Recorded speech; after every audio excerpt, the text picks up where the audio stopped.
Hello everyone, welcome back to the SilverStripe with React tutorials. In this video we'll be going over some Sass, styling this up a little bit, getting some nice transitions between these pages, and having a side navigation for mobile devices. Now, I should preface this video by saying this isn't going to be a CSS tutorial. I'm just going to show you the styles that we're going to use to create the navigation.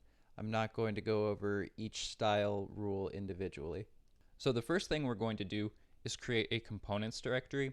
That way we can separate the styles for each component. So we'll do that by saying mkdir themes simple scss and then components. Next we will move what we have here into a font awesome Sass partial. So we'll do that by opening up a new file, and it's going to have an underscore for each of these because that's going to be a Sass partial. So we're going to say font awesome.scss,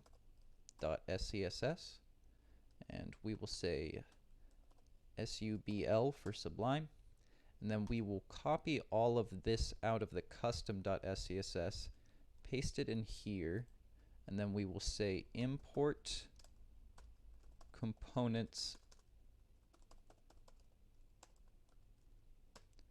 font awesome.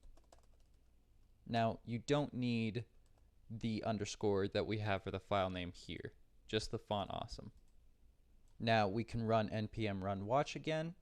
That way we have Webpack run every time that we make a change.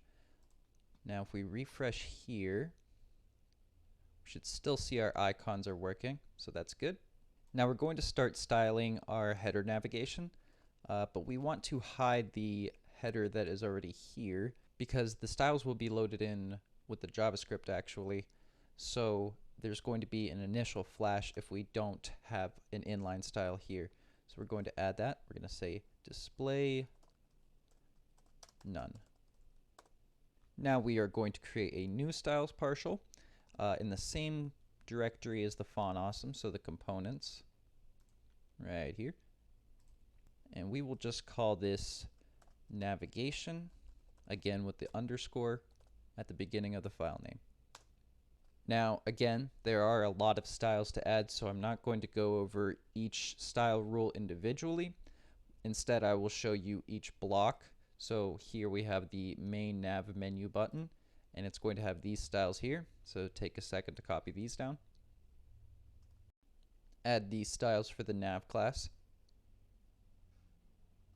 Okay, add these styles for the unordered list with the main nav list class. And we're going to nest these styles in the nav class, and that is going to strengthen our selector. So it essentially is going to put the nav selector in front of this in the CSS that gets generated. Okay, now go ahead and add these styles. So these styles are also nested, so it's going to have nav, ul, main nav list, and then it's going to go down here, and you can see here we have an ampersand hover. So what this is the ampersand represents the li, so this selector hover here is going to apply this background color when we hover over this item with the mouse, and then it's also going to affect the children of the list item, in this case being the anchor tags and a drop down. Now we're going to add these styles for the subpage drop downs. We're going to get into that in a future video. Right now, if you create a page under the about page in the CMS, will not show in the navigation just yet. We will cover that in a future video, but we could go ahead and add the styles now. Okay, now we can go ahead and import the navigation partial. So it will just be navigation. And again, this is in our custom.scss, and this is the one that we define in our Webpack config here. So this is the single source of truth for all of our styling. Okay, now back in our navigation partial, we will define a media query, and this is going to change the styles depending on our device width. So these are for mobile devices. So whenever the window is less than 815 pixels, these style overrides will be applied. So again, take a second, pause the video, and copy these styles down. Okay, now we will actually be making a small update to our Font Awesome file. So we need the Font Awesome regular, or excuse me, just the Font Awesome and the Font Awesome solid classes here. Right now we just have the brands and the regular. We'll be using the solid class for our Hamburger navigation button that will be used on mobile to expand the navigation menu. Okay, we will create a new partial and we will just call this main.scss, and this is going to include some of the top level wrappers. We want an overflow property on the HTML, and we have our main padding override, and an inner typography padding override, and a transition property for our window component. That way we get a little animation whenever we open the mobile navigation. And again, we will just need to import that into our custom.scss. So when we transition between pages, it would be nice to have a kind of loading animation GIF, but we can actually do that with CSS. So we're going to create a new loader partial, and this is going to include all of this Facebook CSS loading animation styling. So take a second, copy this down. We'll need to add an actual element that this applies to, and that will be the content of a page between transitions, and you'll see that when we add it later. Okay, and for every partial we add, again, we will need to import it. Okay, now the last set of styling we need is just for our social links, so that way they don't look like just an unordered list with some icons. So go ahead and pause the video, add these styles, and when you have that, we can just go ahead and import that. And we called that social banner. Alright, now if you go ahead and refresh your front end, you should see that we have a bit of styling here. If we look at mobile, we have a navigation over on the side here, but we haven't added the necessary JavaScript in order to toggle this. So we'll go ahead and do some of that now. Okay, so in our index.jsx, we're going to create a constructor and give it an initial state. So we'll say constructor, give it props, say super props, say this dot state equals an object, and we'll give it the opened property and set it to false. That way the navigation is not opened by default. And then we will create a new method, and we're going to call it toggle nav, and we're just going to bind it. So it's this dot toggle nav dot bind this. Okay.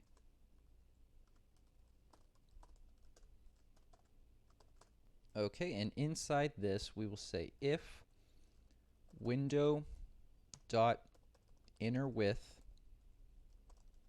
is less than 815 pixels.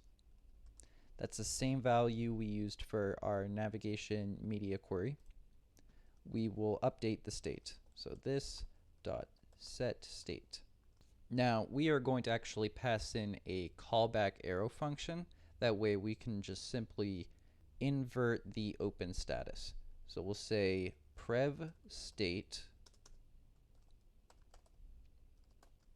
okay, and we will return an object with the opposite of the current or the previous open state. So we'll say opened is the opposite of prev state dot opened. Now, if we were to be on a smaller desktop window but resize the window up to a normal desktop width, we would want the navigation to just update back to its initial state. So we will attach an event listener to the window, on resize. And we'll do that in the component didMount lifecycle method. And we will get the context of this component. That way we can use it inside of the event listener function. So we'll say const context equals this.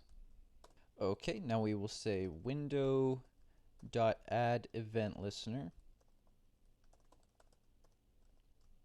We will say resize function.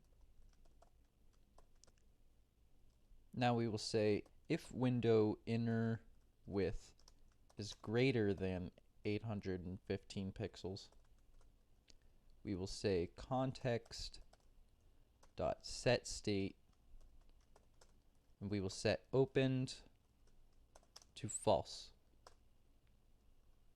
Okay, so in our render method, right before we return our JSX, we will say var style. We will say if this dot state dot opened, we will set style to an object with transform set to translate x -200 pixels. Okay. Now, if you've never seen JSX styling, it takes like an object notation. Any kind of property that has a hyphen in it normally, like a border bottom, this would instead be camel cased. Okay, but if it is not opened, we will set it to an object again. But in this case, we'll go for 0 pixels. So we could just say 0. Alright, so in our window component, we will say style equals style. And then we will create our hamburger button. So we're going to say div class name equals, and this is going to be the main nav menu button that we define the styles for up here.